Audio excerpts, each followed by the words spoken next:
Hello everyone, बहुत स्वागत है आप सभी का। आप देखना शुरू कर चुके हैं एसकेटी पॉडकास्ट हिट्स। आज के पॉडकास्ट में मैं यानी शालिनी कपूर तिवारी आपके लिए लेकर के आई है इन्वेस्टिंग माइंड्स के फाउंडर उत्पल चौधरी सर को। उनको मैं अगर कहूं कि बिल्कुल महारत हासिल है सोने और चांदी के बारे में ठीक ठीक प्रिडिक्ट कर पाने की और ये बता पाने की कि मार्केट में फिलहाल क्या चल रहा है। आज के पॉडकास्ट में हमने कॉपर को लेके भी उनसे चर्चा की है, लेकिन वो आप देख पाएंगे पार्ट 2 में। आज पार्ट 1 आपके सामने हम लेकर के आए हैं।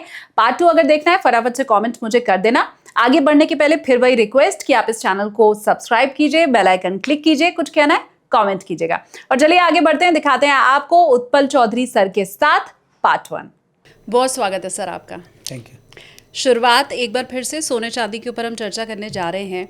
हाल ही में एक रिपोर्ट आई जो ये बताती है कि भारत अब सोना बड़ी मात्रा में अमेरिका से ख़रीदेगा, जो हम इसके पहले यूएई से ख़रीद रहे थे। और फिर उसके बाद ये भी रिपोर्ट आना शुरू हो गई कि सोना तो इसके बाद 1 लाख तक पहुंच सकता है। तो क्या ये वाकई सही है, पहली बात? और दूसरी बात, सोना 1 लाख होगा?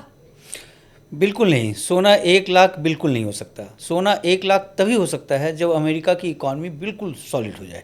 अमेरिका का कर्ज और जीडीपी का जो रेशियो है वो 90 के आसपास आ जाए।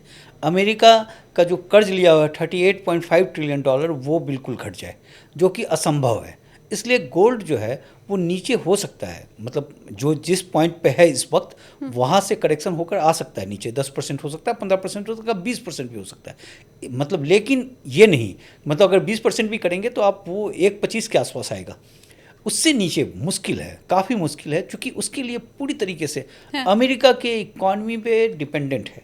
और अमेरिका के इकॉनमी में जिस तरीके से कमजोरी देखी जा रही है उसका असर जो है गोल्ड मजबूत होगा। आप इस तरीके से समझिए कि गोल्ड जहाँ है वहीं पड़ा हुआ है। वो करेंसी जो है वो मजबूत अगर होगा तो गोल्ड का वैल्यू गिरेगा, अगर करेंसी कमज़ोर होगा तो गोल्ड का वैल्यू बढ़ेगा।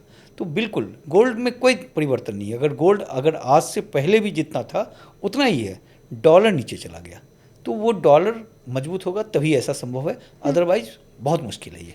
क्या फ़र्क है, हम यूएई से गोल्ड ख़रीद रहे थे उसमें और अब हम अमेरिका से ख़रीदेंगे उसमें अंतर क्या आएगा?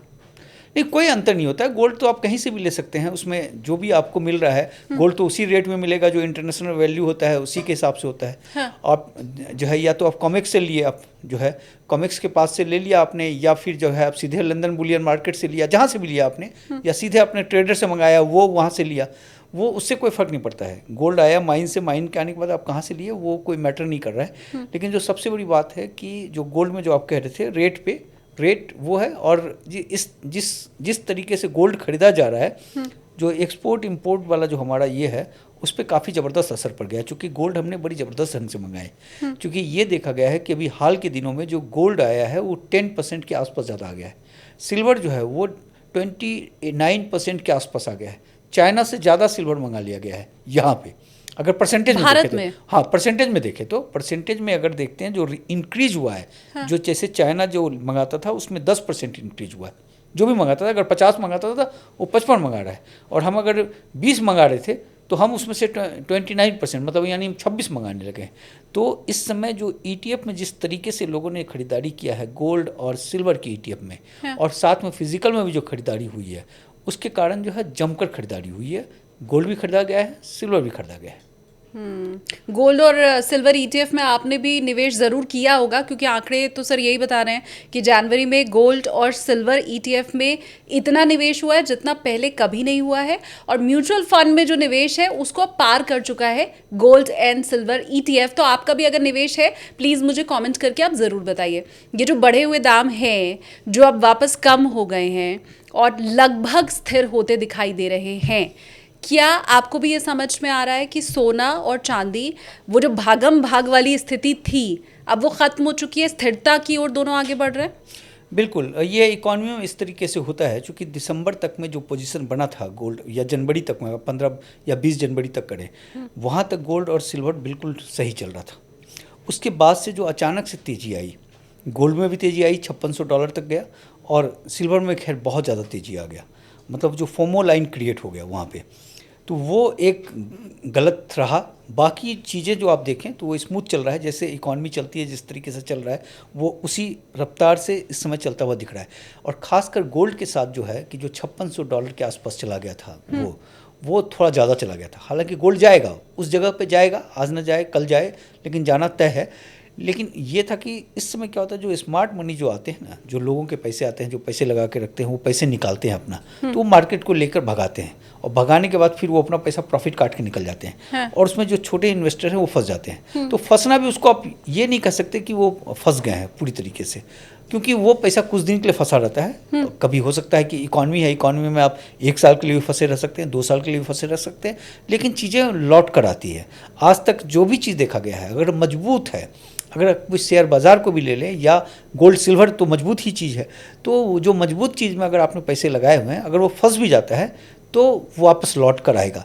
लेकिन ये जनता इसमें बहुत परेशान है, क्योंकि बहुत सारी जनता जो जिसने पहले खरीदा, हर तरह के लोग थे, जिसने पहले खरीद के कमा लिया वो तो नहीं बोल रहे हैं, लेकिन जो 4 लाख के आंकड़े पे जाकर जो फंसे हैं उसमें एक बड़ा ह्यू एंड क्राई देखा जा रहा है। तो उनके लिए जो है एक चीज़ मुझे कहना है कि आप जिस तरीके से जो फोमो लाइन क्रिएट हो रहा था, एक बात तो आ रही थी कि भाई फोमो लाइन हो रहा है, फोमो लाइन हो रहा है, तो वहाँ आदमी को बचना चाहिए और अपने आप को ज़रूर अप्लाई करना चाहिए। ठीक है, डिमांड सप्लाई तमाम बातें आ रही थी, सब लोग कह रहे थे कि भाई डिमांड सप्लाई का गैप है, वो है, उसको कोई इसमें गलती बात है नहीं। लेकिन क्या होता है कि उस चीज़ पे जो उसको भगाया गया, और आप ध्यान रखिएगा कि जो जनवरी में जो चाल आया, जो जितना तेज चालने लगा, हॉकी स्टिक बनने लगा, बिल्कुल ऊपर जाने लगा, तो ऐसे बाज़ार में संभलना चाहिए। और दूसरी बात कि अगर आपको लगाना भी है, जो बातें कही जा रही है, जो सब लोग कह रहे हैं, जो कि सिप करना चाहिए, पोर्टफोलियो का 20% लगाना चाहिए, तो वो अगर रूल रेगुलेशन किसी ने फॉलो किया होगा तो उसको परेशानी की बात ही नहीं है, वो तो एवरेज कर लेगा। लेकिन किसी ने उधार लेकर लगा दिया हो या किसी ने पूरे पैसे लगा दिए होंगे तो वो तो फंस गया। तो ये चीज़ जो है, ये मतलब उनके जरिए अब वो जो फंस गए हैं वो तो आज न कल निकलेंगे ही निकलेंगे, क्योंकि ये गोल्ड और सिल्वर का बाजार है, ऐसा नहीं कि छुपा रह जाएगा। और 1980 वाली बात है नहीं अब कि 1980 में जो दबा रह गया तो 20 साल तक जो है दबा रह गया, वो कंडीशन इस समय नहीं दिख रहा है। लेकिन जो भी है, ये एक मैसेज होता है उन लोगों के लिए कि जब भी आपको पैसा लगाना चाहिए, अपने आप को अप्लाई कीजिए, अपने संयम को अप्लाई कीजिए और अपने उसी पैसे को लगाइए जो कल को अगर 2 साल 4 साल 5 साल के लिए फंस भी जाए तो दिक्कत ना हो। मुझे लगता है निवेशक तो किसी भी स्टेज पे घुसा होगा वो परेशानी में होगा नहीं। अगर आपने ज्वेलरी खरीदी है तो उसमें भी आप परेशानी में नहीं है, ऊपर में भी अगर किसी ने खरीदी है। ज़्यादा जो फ्यूचर में काम करने वाले हैं या जो सट्टा लगाने वाले हैं, मेरे ख्याल से उनकी मुसीबतें, या रातों रात कंगाल वाला जो हम सुनते हैं, तो उन्हीं के लिए मुसीबत रही होगी वहाँ पे भी। नहीं, सट्टे वाले से तो कोई सिंपैथी है ही नहीं मेरा, लेकिन जो फिजिकल वालों ने जो खरीदा है, हाँ। वो उसमें से भी बहुत लोगों ने खरीद लिया, जैसा कि सुनने में आ रहा है, जो देख रहे हैं, जो कमेंट्स भी पढ़ते हैं लोगों के, तो उसके हिसाब से कि वो खरीद लिया। हालांकि उनकी संख्या कम है। हाँ। बहुत जो स्मार्ट लोग हैं, जैसा कि मेरे ही चैनल में बहुत सारे लोग कहते हैं कि भाई हम उस फलना में खरीदा और निकल गया, हमने वो संकेत समझा, फिबोनाची और तमाम चीज़ कि ये जो है एक फोमो लाइन क्रिएट हो रहा है, तो वो निकल गए।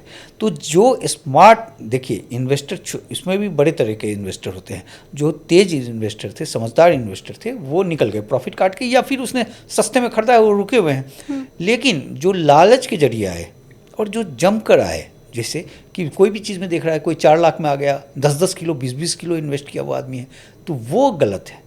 वो उन चीज़ों से मार्केट में बचना चाहिए और कभी भी किसी भी चीज़ के पिक पे कभी नहीं खरीदना चाहिए। प्रचुर मात्रा में खरीदिए जरूर, लेकिन सिप करके खरीदिए, प्रचुर मात्रा में बिल्कुल नहीं खरीदना चाहिए। ये नहीं पता चलता है ना सर कि पीक आ गया है कि नहीं आ गया है। जब चांदी 2.5 लाख हुई तो लगा ये पीक है, फिर जब 3 लाख हो गई तो लगा फिर ये तो पीक आ ही गया है, 3.25 लाख हो गई, 3.5 लाख हो गई, वो जो 4 लाख से आगे पहुंच के वापस आई है, ये मालूम कैसे किया जाए कि अब तो पीक आ गया है? मतलब मेरे हिसाब से तो आप ये कह रहे हैं कि अब 4 लाख नहीं जाएगा 26 में। देखिए, आपके साथ जो बात हुई थी 1 महीने पहले हुआ था, हाँ। उस समय $90 के आसपास था सिल्वर, जो हाँ। आपसे बात हो रही थी, तो उसमें मैंने ये कहा था कि जो है ये कप एंड हैंडल पैटर्न को तोड़ रहा है, क्योंकि $96 जो है कप एंड हैंडल पैटर्न दिख रहा था और जिस तरह से कारक जो थे उसको सपोर्ट कर रहा था। उसके बाद से ये बोला था मैंने कि फिबोनाची के हिसाब से, 100 एक्सटेंशन के हिसाब से ये बता रहा है कि 106 जाएगा। और 106, उसमें 3 एग्जाम्पल दिए थे मैंने, 106 उसका, दूसरा इन्फ्लेशन वाला, और तीसरा एक और कैटेगरी, एक दूसरा कप एंड हैंडल पैटर्न बना था। तो तीनों चीज़ जो है वो 105.83, ये शब्द याद है मुझे कि वो जाएगा और वहाँ से ज़बरदस्त पुल बैक आएगा, ज़बरदस्त। और अगर नहीं आया तो वो 120 के रेंज पे जाएगा और वहाँ से तगड़ा पुल बैक आएगा, बहुत ज़बरदस्त। और आपके इसमें ये भी बात हुई थी कि 91 भी जा सकता है, और 91 को तोड़ा तो फिर 80 वाले रेंज पे चला जाएगा, 84 के रेंज पे चला जाएगा। अब ये चीज़ें जो है हर एक्सपर्ट बोल रहे होंगे, कुछ एक जो अगर जो भी ढंग के एक्सपर्ट रहे होंगे वो बोल रहे थे इन तमाम चीज़ों, उसके बाद भी अगर जनता गलती करती है और उसके बाद फिर वो आपके मत्थे डालती है, भाई हम लोग तो न्यूज़ हैं, न्यूज़ खबर दे रहे हैं, तो ये चीज़ देखिए, पैसा आपका होता है, आपको अपने हिसाब से सावधानीपूर्वक लगाना होता है। किसी चीज़ का कीमत अगर भाग रहा है और आपको लग रहा है कि ये डेली सुबह उठकर आप उठ रहे हैं और 10% अगर भाग जा रहा है तो उसको संशय की निगाह से देखना चाहिए आदमी को। मतलब ये हम नहीं करेंगे मार्केट में छोड़ना चाहिए, मार्केट में रहना चाहिए, लेकिन जो सिप होता है सिप के जरिए। लेकिन लोगों को लगा कि ये पैसे 100% बढ़ चुका है, यहाँ से 200% बढ़ जाएगा, मेरा पैसा लाख रुपये रखे रखे ऊपर भाग जाएगा। तो ये जो लोभ होता है ये आदमी को ये कर देता है। लेकिन ये सबक भी होगा इन्वेस्टमेंट की जर्नी पे, सबों के जीवन में ऐसा फेज आता है, मेरे भी जीवन में आया था 97 में। मैंने भी जो है इसी तरीके से कुछ पैसे लगा दिए थे, 25 लाख रुपये। 97 में 25 लाख लगाया, मतलब वो सट्टा टाइप का था, तो वो उस पर कर दिया था, पैसे थे 2.5 लाख रुपये और लगा दिया। 97 का 25 लाख मैंने 97 25 लाख के शेयर्स खरीद लिए। अच्छा। बैक करने के लिए 2 लाख या 2.5 लाख के शेयर्स थे। ओके, हाँ। तो वो उसमें 54,000 रुपया बढ़ गया 16 जनवरी 1997 जो है, तो वो बढ़ गया 54,000। तो मैं भी सपने देखने लगा, मैंने सोचा कि अगले दिन फिर 54 बचेगा और मैं लाल रंग की मारुति 800 कार खरीद लूँगा। तो सपने देखने लगा। तो जब मैं अगले दिन गया और वहाँ बोले जो है पीटी सचदेवा वाले हैं, उनका एक था, तो वो बोले कि भाई बेच दो इसको। हम बोले नहीं सर, कल डबल मार के इसको निकलते हैं उसमें से 1 लाख रुपए लेकर। तो क्या हुआ, उसमें फंस गए, सारा पैसा मेरा गायब हो गया। अब उसको ये सोचिए कि उस समय एक भैया थे जो है, उन्होंने क्या किया, वो 25 लाख का शेयर खरीद लिया मेरे बिहाफ पे, पूरा का पूरा, और हमको बोले कि तुम घर जाओ। अब 25 लाख का शेयर खरीद के रख लिए, और वो शेयर 2 या 3 महीने के अंदर फिर वापस चला गया, और उससे जो है वो 30 लाख या 28 लाख जो भी हुआ था वो फिर बेच के निकल गए। तो मेरे पास वो भैया थे, राइस भैया नाम है उनका, तो वो थे मेरे साथ, तो वो हमको बचा गए। लेकिन आपके साथ वो भैया अब नहीं मिलेंगे, अब मुश्किल है। तो ये चीज़ होता है कि इसलिए आपको लालच नहीं करना चाहिए। और उसके बाद से मैंने कोई गलत कदम नहीं उठाया, फूक कर कदम उठाया, ये देखते हुए भी कि सिल्वर में 48 जब 50 क्रॉस किया था, उसके बाद से मैं अपने बुलेटिन में बोल रहा था कि 96 हो जाएगा, 96 हो जाएगा। 96 के ऊपर मैं नहीं बोल रहा था कि 96 का पैटर्न तोड़ता हुआ दिख रहा है। और ये भी कहता था कि ये अभी तोड़े या 2026 तक में तोड़े, 2026 के दिसंबर तक में भी तोड़े, लेकिन तोड़ेगा। अब ये सोचिए कि 2026 में तोड़ेगा, 1 साल का समय था। मान लीजिए मेरे पास जो पैसे थे, मेरे पास पैसे तो थे, तो उस पैसे को हम पूरा खरीद लेते, पूरा खरीद के लगा के हम डबल कर लेते 1 साल के अंदर। लेकिन हमने नहीं किया ना। क्यों नहीं किया? क्योंकि हमें मालूम है कि इकॉनमी जो दिख रहा है वो कब पलटी मार देगा, कुछ नहीं। तो इसलिए डिसिप्लिन रहना चाहिए कि आपको अपने पोर्टफोलियो का अगर 20% रखना है तो 20% ही रखना है, उससे ऊपर नहीं रखना है। अगर आपको कहीं 30% रखना है तो 30% रखना है। डाइवर्सिफाई इसलिए किया जाता है, इसलिए नहीं किया जाता है कि एक शेयर्स में आप समूचा लगा दें या एक जगह अपना पूरा पैसा लगा दें। कल को बैठ गया, अगर कल को बैठ गया, कौन जानता है, तो फिर जो है वो चीज़ मुश्किल हो जाता है और उसी चक्कर में लोग फंस जाते हैं और तकलीफ में आ जाते हैं, जो दुख लगता है देखकर। और उत्पल सर का अनुमान कितना सही रहा है वो पहले का आप पैसा बोलता है वाला एपिसोड जब हमारा देखेंगे तो आपको मालूम चल जाएगा। और सीधी बात है कि अनुमान उनका सही गया, वो पहले से जानते थे, बावजूद इसके जब वो पूरा पैसा नहीं लगा रहे हैं तो आपको भी पूरा पैसा नहीं लगाना है। और मैं तो हमेशा कहती हूँ सर, आपने भी जैसे कहा कि सटोरियों से तो वैसे ही कोई हमदर्दी है नहीं आपकी, मेरी भी नहीं है।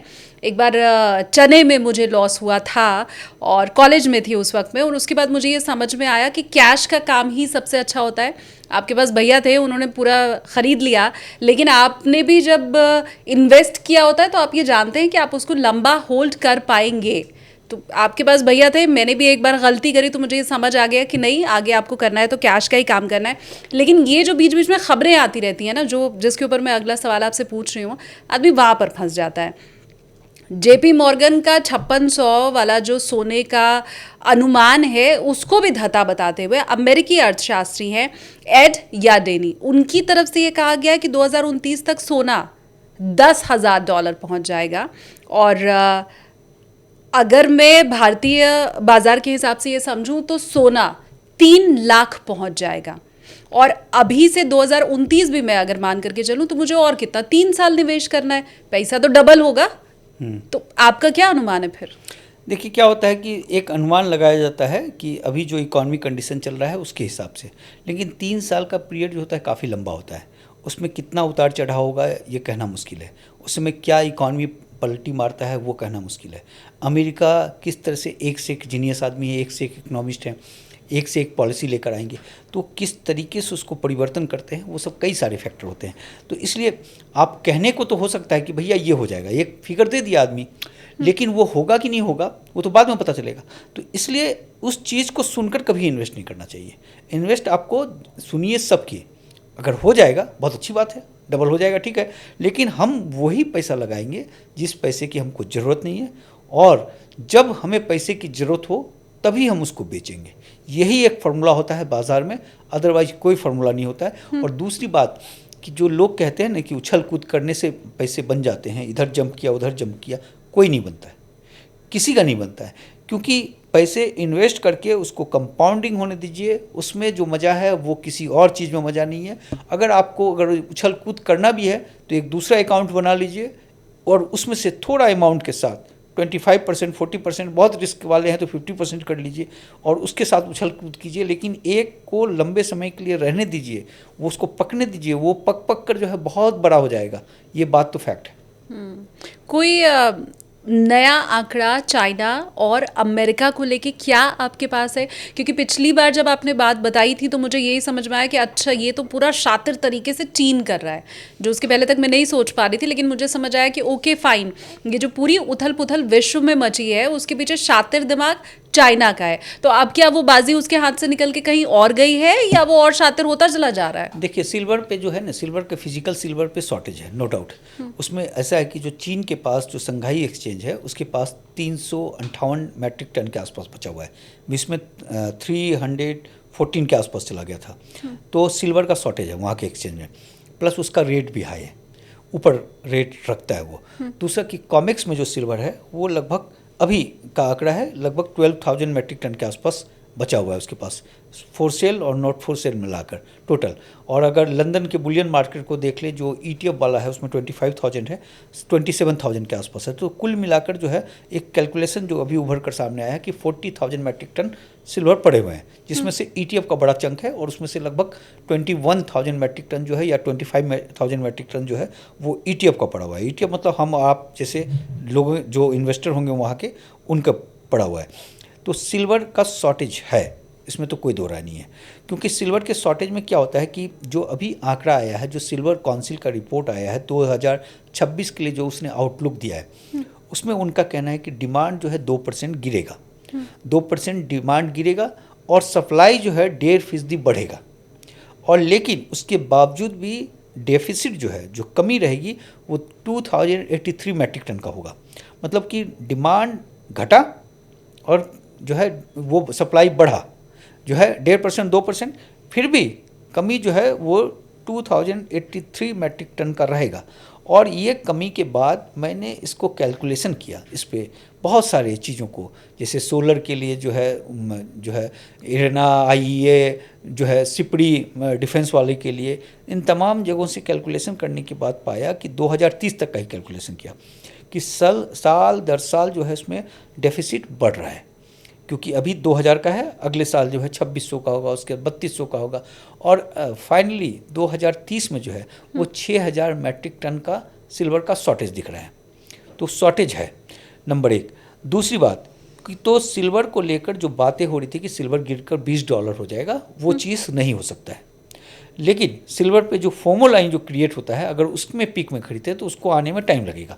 अगर 121 में किसी ने खरीदा है तो 121 जो है उसको आने में वक्त लगता है। अब वो तत्काल फिर 121 का रैली जो है क्या कहते हैं, रैली नहीं लेगा इस समय, जो है इस समय जो सिचुएशन दिख रहा है उसके हिसाब से, तो उसमें उसको टाइम देना पड़ेगा, टाइम करेक्शन होगा, उसके बाद से चीज़ें होगा। क्योंकि ये चीज़ देखा जा रहा है कि शॉर्टेज जो है भाई कम तो नहीं हो गया, क्योंकि एक खबर आई कि सोलर पैनल में कम लगने लगा, क्योंकि सोलर पैनल हो गया महंगा। पहले होता था कि जो सोलर पैनल बनता था उसमें 7% के आसपास जो है वो सिल्वर लगता था। अब मतलब 7% अमाउंट का, अब वो बढ़कर 28% के आसपास हो गया, तो महंगा हो गया। तो महंगा हो गया तो सोलर पैनल वालों ने क्या किया, नया टेक्नोलॉजी अपना ईजाद करके थोड़ा कम सिल्वर का पेस्टिंग लगाने लगा या कॉपर की तरफ शिफ्ट होने लगा। तो ये चीज़ देखा गया 2026 के आउटलुक में ये आ रहा है कि जो 7,000 मेट्रिक टन जो लगा था पहले, जो सिल्वर लगा था सोलर पैनल में, वो घटकर 6,200 के आसपास आ रहा है। तो 800 मेट्रिक टन की कमी आ जा रही है, तो एक बड़ा चंक आ जा रहा है, क्योंकि 7,000 मेट्रिक टन सिल्वर लगता है उसमें और टोटल निकलता है 25,000 मेट्रिक टन। तो आप एक तरीके से देखें तो 25% मेट्रिक टन सिल्वर जो है वो सोलर पैनल पर लग रहा है, और वहाँ से डिमांड कम हो रहा है। तो जब डिमांड कम होने लगा तो फिर उसका स्टडी किया गया, तो वो जो है सिल्वर जा रहा है एआई में, क्योंकि एआई बढ़ रहा है, डाटा सेंटर, और एआई के डाटा सेंटर में कॉपर का इस्तेमाल नहीं होगा, सिल्वर का इस्तेमाल होगा, क्योंकि वो एआई जो है, चूँकि महंगा प्रोजेक्ट होता है, सब कुछ होता है। आप सोलर पैनल तो सस्ता होता है, लोगों के घर में लगना है, तमाम चीज़। और दूसरा जो ईवी की गाड़ियों में जा रहा है, ईवी की गाड़ी का मांग बढ़ता चला जा रहा है। इस समय ईवी की गाड़ी जो है लगभग 2 करोड़ के आसपास ईवी की गाड़ियाँ बन रही हैं, और वो धीरे धीरे बढ़ता जा रहा है। अब ईवी की गाड़ी में क्या होता है कि एक ईवी के बैटरी में 20 ग्राम से लेकर 25 ग्राम का सिल्वर लगता है गाड़ी पे, जो कार होते हैं। अब ट्रक होगा तो ट्रक में ज़्यादा लगेगा, क्योंकि उसमें ज़्यादा बैटरियाँ होती हैं। तो ये चीज़ देखा जा रहा है नहीं, पर उसका दाम नहीं बढ़ जाएगा अगर सिल्वर का हल्का सा रिप्लेसमेंट? 20-25 ग्राम में क्या फ़र्क पड़ता है? 20 ग्राम सिल्वर लगता है तो वो गाड़ी में लग रहा है, तो उसमें ज़्यादा कीमत में फ़र्क नहीं पड़ेगा ना, हल्का सा मामूली फ़र्क पड़ता है। तो वो 20 ग्राम करके, तो ईवी की गाड़ियाँ जिस तरीके से बढ़ रही है, तो ईवी में डिमांड बढ़ रहा है, और वो हो रहा है। तो उस सोलर पैनल के डिमांड को जो उधर से शॉर्टेज हो रहा है उसको वो कवर कर दे रहा है। तो ये चीज़ है कि डिमांड सप्लाई के खेल में ये चीज़ है। अब उसमें जो एक बड़ा जो मेजर फैक्टर है कि जो इन्वेस्टर आए, चूँकि जो कीमत भागा है, तो इन्वेस्टर जो है वो 20% इन्वेस्टर बढ़ गए हैं इसमें, तो वो पैसे लगाए हैं। तो जो 20% जो पहले 6,000 मेट्रिक टन के आसपास लगाता था, वो 7,000 मेट्रिक टन के आसपास लगा है, इस बार खरीदा है। तो वो इन्वेस्टर बेचने के लिए आ सकता है, वो एक कंसर्न है। और दूसरी बात की जो बड़ा मेजर कंसर्न हो गया है कि ज्वेलरी सेक्शन जो महंगा हुआ है, तो ज्वेलरी सेक्शन में 7% की कमी आ गई है, तो उसमें भी 700-800 टन के आसपास कमी आ गया है। और जो सिल्वर वेयर था, जिसमें जो बर्तन लेते थे आप लोग, वो उसमें 17% की कमी आ गई है, हालांकि उसमें 250 मेट्रिक टन के आसपास की कमी देखी जाएगी। तो ये चीज़ हुआ है। लेकिन जो सिल्वर जो अब सस्ता हुआ है थोड़ा सा 120 के कारण जो ये हो गया था, अभी जो आया है, तो जो सिल्वर जो आपको जो ज्वेलरी था, ज्वेलरी सेक्शन फिर थोड़ा सा बढ़ेगा। तो ये तमाम चीज़ मिलाकर चीज़ें रहेंगी, और जो है ओवरऑल डेफिसिट है, डेफिसिट के कारण आगे धीरे धीरे बढ़ेगा। लेकिन जब भी इसमें रैली आए, इस तरह की जो है फोमो लाइन वाली रैली आए, तो उससे संभल कर रहिएगा, ये हम कह रहे हैं।